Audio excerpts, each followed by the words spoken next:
Greetings, gentle viewers! Crossover! Shouldn't we do something to, like, explain why we're doing a crossover?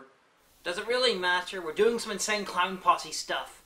I just thought it'd be nice to give him a little skit or something, you know, instead of just going, greetings, we're doing a crossover, deal with it. Okay, talk away. Okay, me and Diamanda, the delightful mistress of the night, have gotten together for 4 crossover reviews, looking deep into the world of the whitest rap duo alive, Insane Clown Posse. And crossover, let's go! We're starting off with their 2000 opus, Big Money Hustlas. An example of what happens when 2 guys who have a lot of disposable income get drunk and decide to make their own movie. And then actually follow through with it. It's basically an homage to every 70s blaxploitation movie they'd ever seen, and several I think they just dreamed up. By the way, do you have anything to say about the face paint they wear all the time? I'm sure there's a joke about guys that white doing blaxploitation somewhere. I already mentioned the ultra-white thing in the introduction. Then no, I have nothing to say about their face paint. We open in the middle of an inner-city church and the priest seems to be the narrator from Jesus Christ Vampire Hunter. I'm glad that young thin Alan Moore is still getting work. The church is making a fuckload in collections. This is a funeral. Who brings that much money to a funeral? Except for maybe Pat Robertson, if it's his own.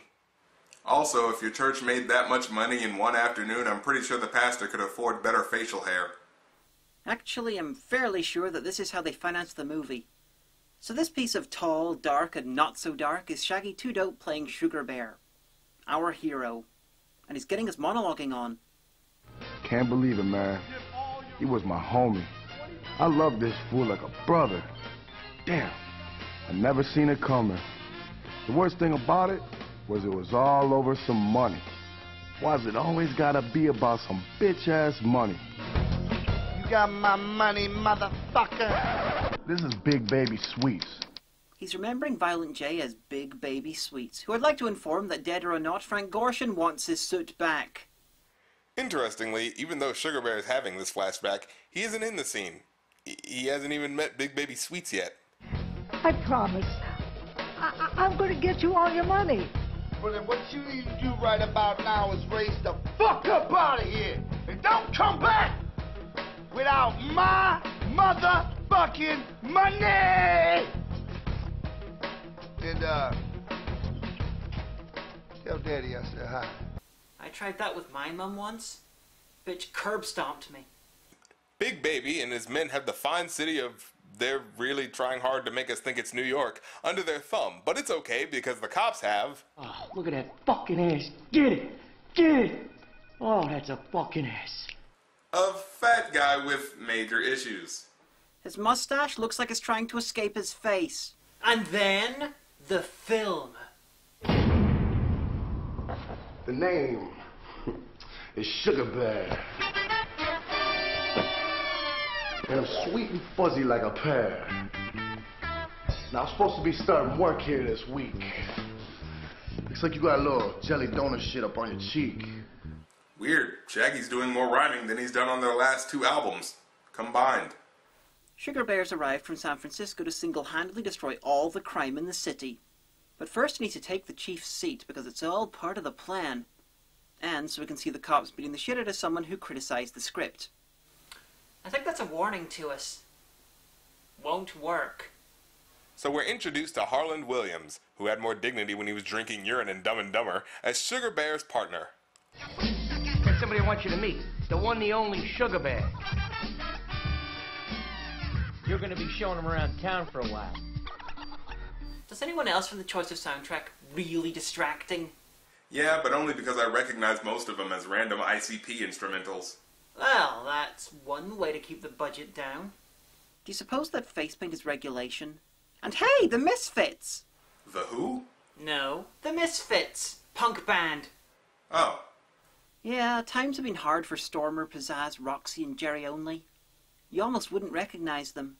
Luckily, all the talk about donuts is interrupted by a talk about a donut cyclops. I'm a donut cyclops. Oh, I've got one eye. What am I, winking at you or blinking? You'll never know. Please kill him, Jerry Only. Or the rest of the Misfits. Close enough. Look, I'm a donut gentleman from London. Hello there, son. Would you like me to rub a crumpet all over your bubbly little bottom? That ain't funny. No! Everybody freeze in this motherfucker! I want some shit! I'm in an ape suit! That means I don't give a fuck! I want a motherfucking donut! I want a motherfucking bagel! Sweet Christmas grumble cake. That's Ape Boy. That's one of Big Baby Sweet's dogs.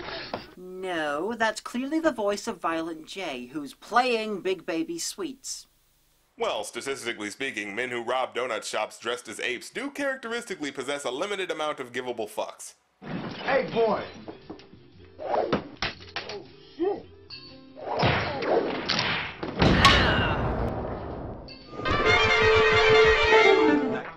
Ladies and gentlemen, accompanied to the meeting by Big Stank and Little Poot, welcome the notorious Big Baby Sweet.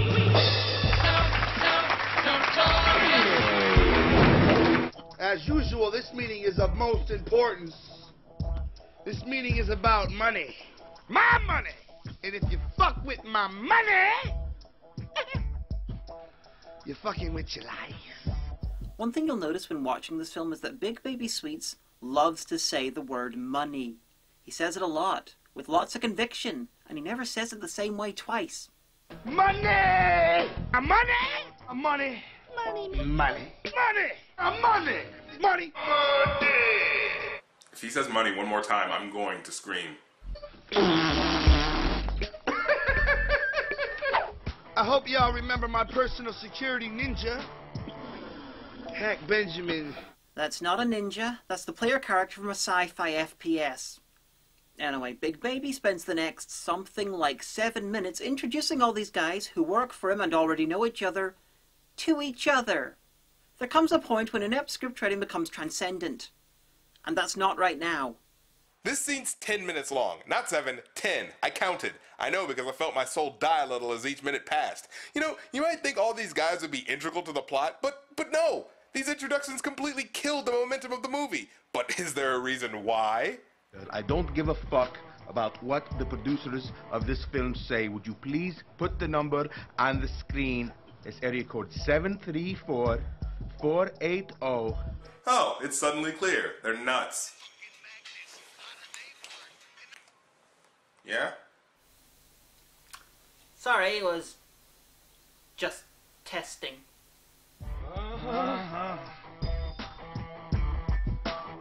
I think they just really wanted to put these on screen, which are so clearly fake. I don't know why we're bothering with the censorship box. It's because Blip are fucking Puritans. Anything capable of turning people on must be found and expunged. Damn, I'm hot. Hey, why don't I get a censorship box? My feet are not that attractive. See how I hooked y'all up? I ain't even have to do that. Oh, you right. Our movie's the shit. And with that, I found a new clip to use. By the way, the guy with the Master P on his hat is actually Rerun from What's Happening. So, yeah. Now there's an Oscar waiting to happen. Not really. You got my money, motherfucker! Poor guy's putting more money than he's seen in 20 years on that table.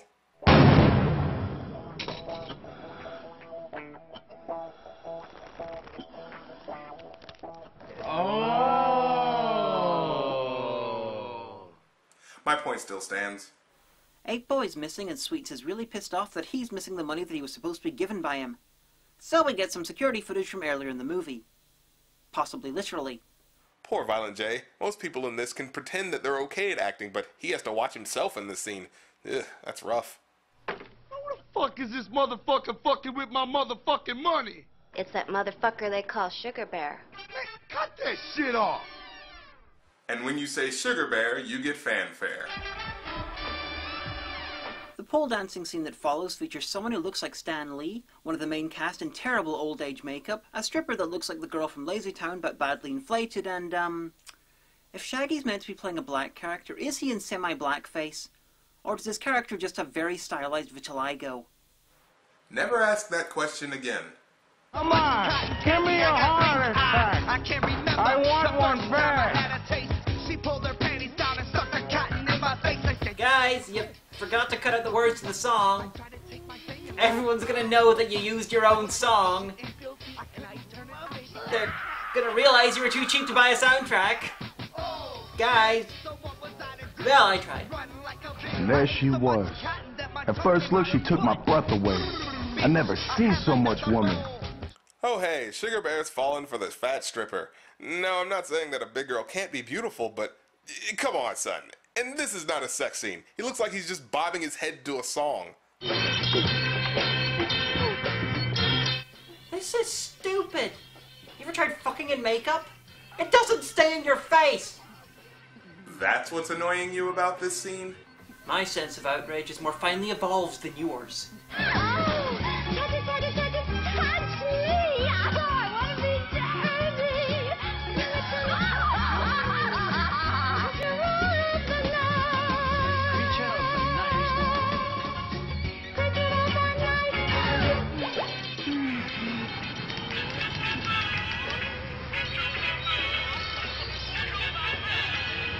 Come on.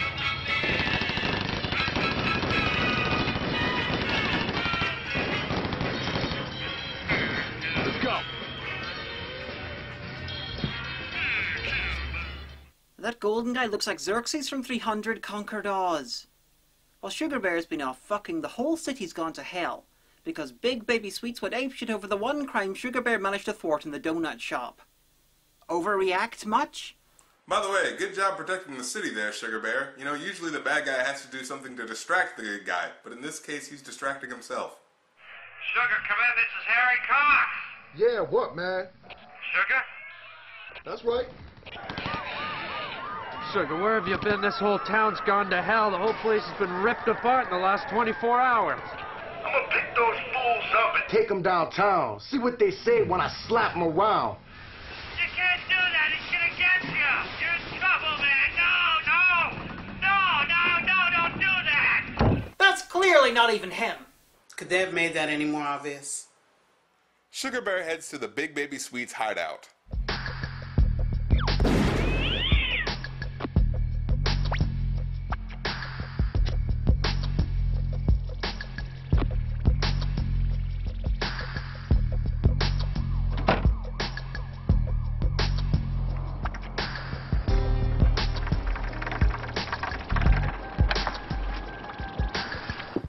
That was pretty funny. You lie! Freeze, motherfuckers! Don't even breathe! Put your goddamn hands where my eyes can see! I got the baby, oh, who's but the fin the blood? Fin the blood, motherfucker, sugar. Fin the blood. You know, there's some questions you just don't want definite answers to. So Big Baby Sweets and his guys are arrested, and we get our first scene with Jay and Shaggy together. Now, if you guessed that growing up and working together for literally decades would have left some sort of nice personal chemistry, then no, you're stupid. You guessed wrong. Violent J couldn't act his way out of a wet paper bag if he was made of scissors. You're taking this kinda personally. The only effect this is having on me is I suddenly want to install spinning tables in my interrogation rooms.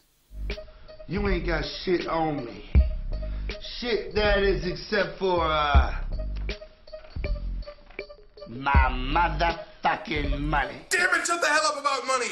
It isn't funny! It wasn't funny! It will never be funny! Breathe, dude. Just fucking breathe. Because the Rape Critic's in danger of having an aneurysm, we're skipping the rest of the... Motherfucking money! We're skipping the rest of the interrogation scene. Damn it! I guess we got no choice but to let him walk. God damn it! Well, let's hope they don't want to retaliate and get revenge by taking more innocent community lives.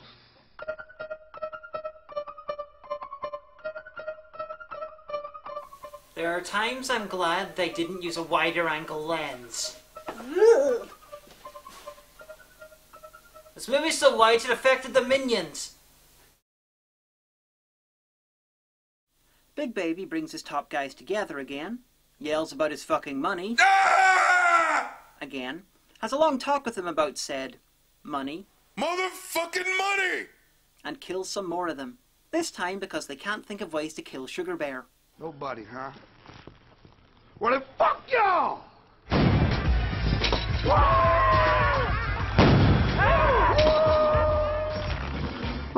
Father who art in heaven. You do know you're killing the guys who bring you money, right?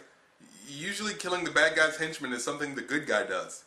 So he uses this thing, and through bumping his face into the screen and mugging for the camera, clearly confusing what he usually does in his music videos with what you're supposed to do in a movie, he gets a couple of ninjas to teleport into the room. Welcome, Magic Ninja 1 and 2, you mysterious fucking ninja motherfuckers! Uh-oh. Either Evil Ninja Bruce or the guys not getting their fast food is gonna be pissed. Now, you'd think he summoned them to kill Sugar Bear, but no. If you kill him, the movie's over. Oh, that ain't the plan. You wouldn't dare be so merciful. The ninjas are sent to kill the stripper for some reason.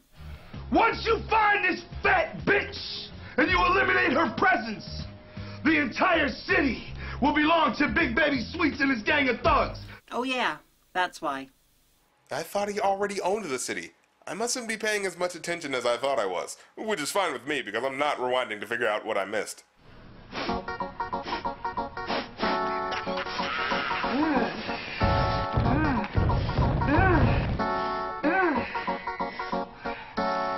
You know, at one point I was going to praise this film for at least having a female love interest that doesn't fit the stereotype by having her be a plus-sized woman, but when you have her following a trail of food on plates complete with Godzilla stomping sound effects, when you could have just easily had the ninjas kill her in the bedroom anyway, you get right back on my bad side.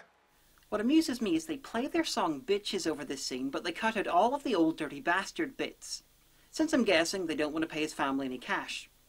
You know about Old Dirty Bastard? Yeah, I have layers. Really? What exactly do you know about him? Well, he's dead, and he was on the ICP song Bitches, and they cut his parts out for the movie.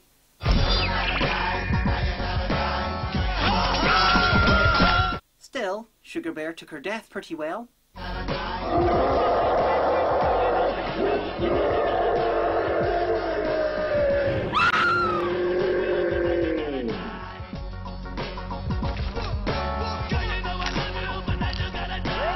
Still, taco or no taco, he falls into a deep depression.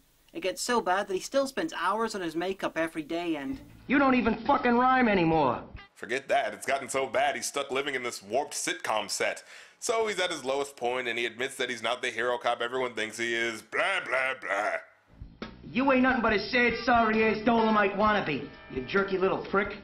Hey, yeah, this is just a punk-ass ripoff. I mean, Rudy Ray Moore would be ashamed of this movie. I am the ghost of Dolomite. Oh, shit. Why does Insane Clown Posse know more famous people than I do? I'll give you a clue. It starts with an M. What? Money! Ah! Ghost of Dolomite. And I ain't lying either. Shit, Dolomite ain't dead. He lives over in Las Vegas, man. What the fuck you talking about? Motherfucker, I know goddamn well I ain't dead. I don't write the shit, I'm paid to perform it. If you wanna know, ask this motherfucker what's going on.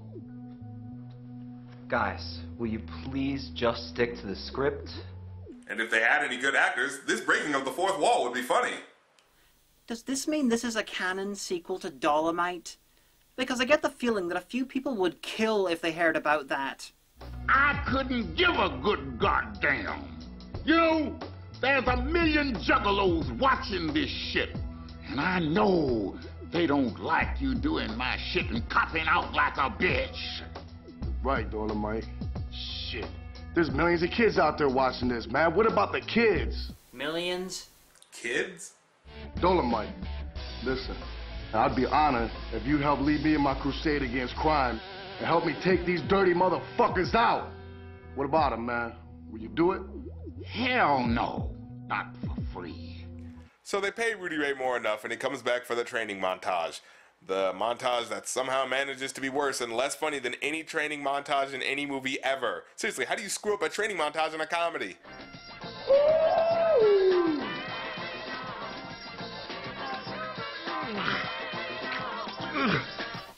Like that. So, trained up and ready to go, Sugar Bear gets the layout to the villain's base from the chief. How they have this, I don't fucking know. I'm too busy wondering where they got this rejected TARDIS interior from.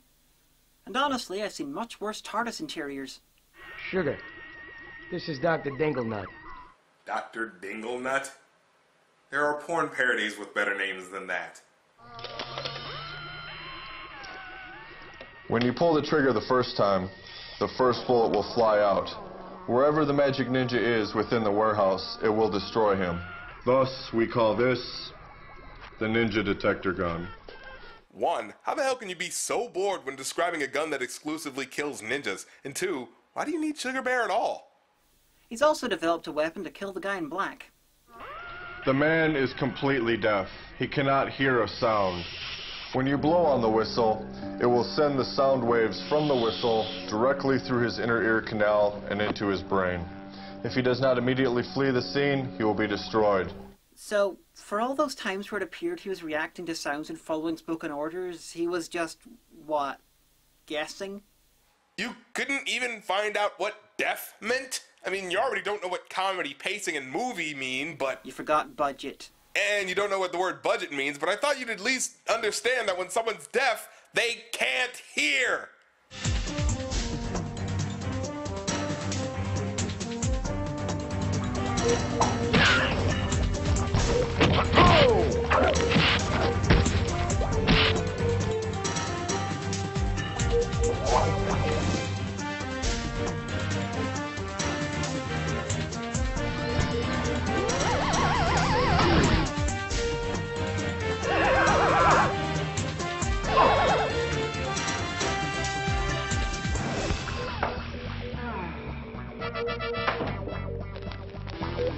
He died doing what he loved.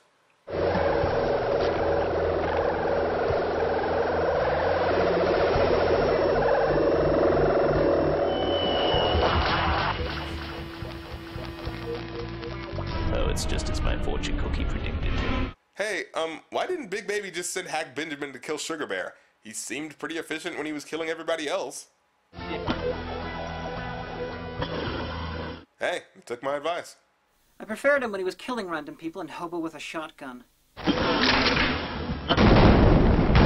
that's what I call a... blowjob. What the fuck is that? Sugar Bear uses a device from the doctor to bring either Twisted's parents, or robot doubles of their parents, to drag them kicking and screaming out of the movie. But I think most parents would want to drag their kids out of this movie. Balding? What is that in your mouth? It's gold, too. Is this what you've been saving your allowance for? You said you were saving to buy a microscope. Ooh. What have we done wrong? Well, clearly you let them listen to Insane Clown Posse. Take your shirt off. Let me rub your shoulders like a Norwegian bathhouse attendant. Come on, let me get in there. Man, the chief was right. You a bitch. Man, get up and go, little bitch. Just a couple of touches. Well, that took a sudden turn for the homoerotic-phobic. You know what every evil layer needs? A wrestling ring. And Mick Foley. He's playing Cactus Jack, but they call him Cactus Sack. Either because of copyright issues or because they thought it'd be funny. Nah, it's probably both. I really need my own in-house wrestling ring and former world champion in between the front door and my command center. It'd make the periodic commando raids a bit more fun. Would you like some squash with that steak? Bang bang! Not this former world champion, though. He's broken. That was good. But you can definitely tell this is a movie. Because had it been real life, he'd have fucked you up! Well, in real life, two guys you've never met before wouldn't be wearing similar clown makeup. Seriously, why has no one brought this up? Are clowns like a race of people in this world? There's a movie where that happens. And they hunt them. The Insane Clown Posse? No, just clowns. I'm suddenly disappointed. Now you've been down a long road, Sugar Bear. Okay, I've got to know. Who's been playing that stupid fanfare? Oh, that'd be me. Oh, good. Diamanda. Kill him. Okay. I'm surprised that worked. Nothing! Nothing! Comes between me and my motherfucking money. Still surprised? Very. With Big Baby Sweets dying, it's time to reveal the identity of the mysterious villain. Because, yeah, it was just makeup after all. Jeez, I don't fucking believe it. Why? Why, this is quite clearly impossible. That dirty cock-sucking little prick-cocks the whole fucking time. Well, it's definitely a twist you wouldn't see coming, but I think that's because nobody was stupid enough to guess something that dumb. The story comes to an end and we reveal that the funeral was for Harlan Williams, aka Big Baby Sweets. The priest and the choir boy are Big Baby's guys, and now the collection plate's been filled, it's time to kill the audience. What a perfect metaphor for the movie. The wicked clouds will never die! So their plan is to kill all the people who have happily given them money and in the future would be giving them more money. I think I've seen this plan somewhere before. It didn't work then either. This movie's so cheap, it's like they couldn't afford comedy. Like, taking enough time to write jokes just wasn't in their budget. They pretty much just cursed a lot in place of actual humor. You know, like with most of their songs. It's like, hey, Diamanda, knock knock. Who's there? Motherfucker, dick, pussy, snot, and shit. Good night. I don't get it.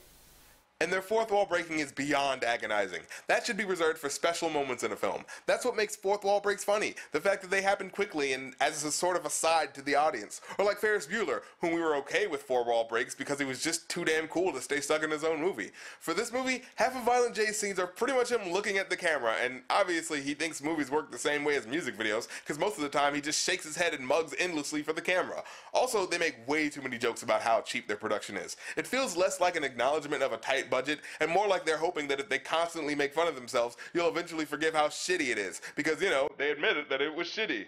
What do you think, Diamanda? This movie is massively meh for me.